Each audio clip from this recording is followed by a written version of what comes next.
We begin this broadcast by telling you about the massive fallout of the Russia-Ukraine conflict. Oil prices continue to surge as Western allies of Ukraine battle Russia over oil imports. In the latest, Russia has now threatened to close its main gas pipeline to Germany via Nord Stream 1 in retaliation for the halt on Nord Stream 2 pipeline. Russia also warned that rejecting Russian oil would have a catastrophic consequence, causing prices to more than double to $300 a barrel.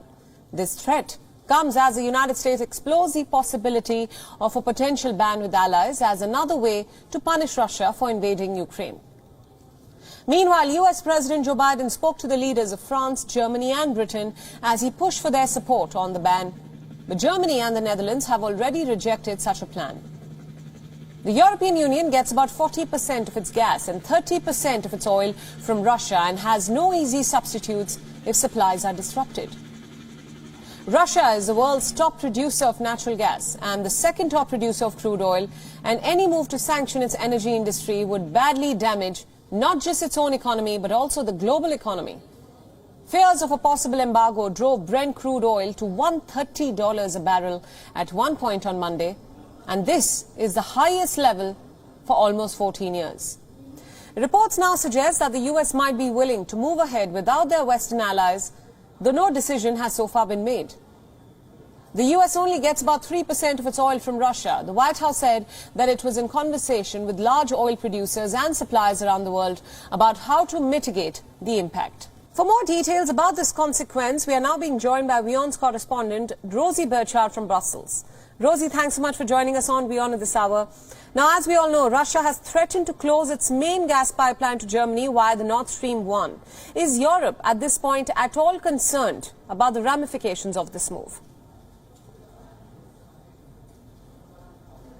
Europe is definitely concerned about its energy dependence on Russia. As you mentioned, Priyanka, the EU gets about 40% of its gas imports from Russia and about 25 to 30% in terms of crude oil. So there's definitely concerns about this, and that is why the European Commission, that's the bloc's executive, is today about to present a plan on how to kind of get rid of this dependence on Russia for energy. Some of those plans include diversifying energy supplies. We know the EU has been in talks over the past few weeks and even months with countries including Qatar and Norway and Nigeria about diversifying those energy supplies.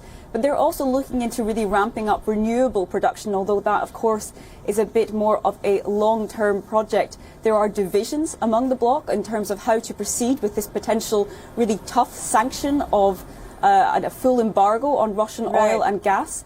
We heard from the Lithuanian foreign minister yesterday, Gabrielius Landsbergis, that he said essentially buying Russian oil and gas, it's like buying it with Ukrainian blood. But as you mentioned, Priyanka, the Netherlands and Germany have already voiced their opposition to this, really raising concerns about energy security in Europe. Absolutely, Rosie. Now let's talk about the bigger theme here, sanctions versus the threat of cutting off gas. We're now seeing the impact of the war across the world. What can Europe do to deter Russia from escalating this crisis at this point?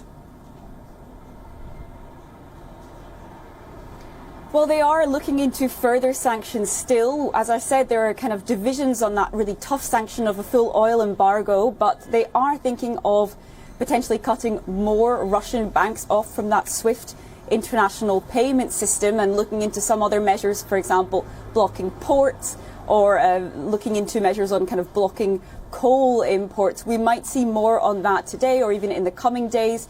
EU leaders are set to meet in Versailles on Thursday and Friday, and they'll likely be looking at that there, kind of those further sanctions to take. But of course, that the bigger question is what to do if the sanctions don't work. Sanctions are something that certainly, generally, historically speaking, don't have an impact overnight. Yeah, and we heard from US Secretary Blinken over the last few days saying that this is not like flipping a switch. So they are seeing some impacts on the Russian economy that suggest, at least from this Western perspective, from these Western powers, that the sanctions are taking a serious toll in Russian economy. Absolutely. Rosie, just a final question there, talking about the conflict in general. Russia has now declared another ceasefire and says that a string of humanitarian corridors have been opened. But the question is, does Europe trust Russia at this point to adhere to this new ceasefire?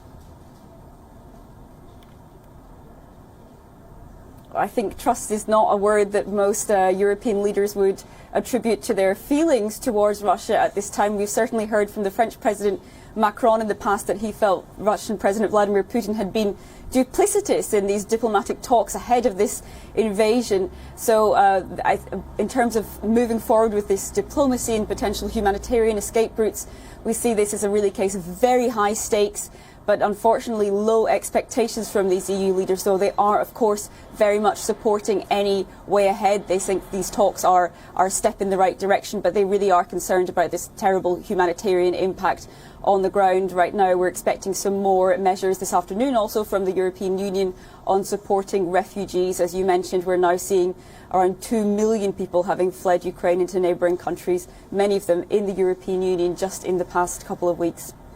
Absolutely. Rosie Burchard, our correspondent from Brussels, thank you so much for all those insights and perspectives, and thanks for joining us on Beyond at this hour. Beyond World is One is now available in your country. Download the app now and get all the news updates on the move.